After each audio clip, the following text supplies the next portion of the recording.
La chanteuse Dany, l'artiste aux 1000 facettes célèbre notamment pour la chanson Papa vient d'épouser la bonne.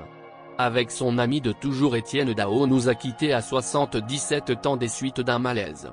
Après son comeback remarqué en 2001 avec la chanson Comme un boomerang, en duo avec Étienne Dao, elle travaillait toujours sur de nouveaux projets et devait prochainement sortir un nouvel album. Star des années 1960 et 1970, Dany n'a pas eu une vie dénuée de rebondissements. Quand je fais le bilan, il me semble que ma vie a été chaotique. Mais je n'ai aucun regret, même pour la drogue. J'y suis allé à mes risques et périls, l'addition a été salée et je l'ai payée de ma poche, physiquement et psychologiquement, confiait la chanteuse au journal du Dimanche en octobre 2020. L'ancien ministre de la Culture Jack Lang a lui aussi tenu à rendre hommage à la chanteuse Dany, décédée lundi 18 juillet à 77 ans. Dany, l'artiste aux 1000 facettes, s'est retirée. Toujours dans l'air du temps, elle incarnait la fureur de vivre.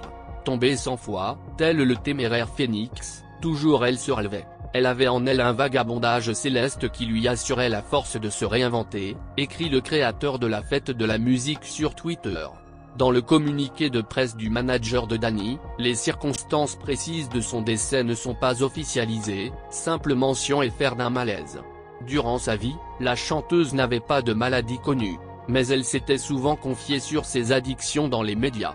Dans les années 80, au creux de la vague, Dany est tombée dans l'héroïne. Elle expliquait à Voici s'en être sortie grâce à sa famille. D'abord, ils ont protégé mes enfants, et m'ont traité comme une malade, pas comme une droguée. Quand Emmanuel et Julien ont été ados, je leur ai tout dit, cash. Ils ont été surpris, mais je crois qu'ils ont fait très attention à tout ça, se souvenait-elle.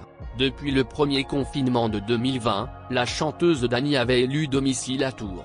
C'est là qu'elle s'est éteinte, lundi 18 juillet. À l'annonce de sa disparition, le maire de la ville a posté un message sur les réseaux sociaux pour lui rendre hommage. Dany est décédée cette nuit à Tours, sa ville de cœur depuis 2020. Les Tourangeaux avaient l'habitude de la croiser place de la Résistance où elle avait ses habitudes. Mes condoléances aux proches d'une grande dame de la chanson et du cinéma français. Après la gloire des années 1960 et 1970, les années 1980 sont synonymes de traversée du désert pour Dany.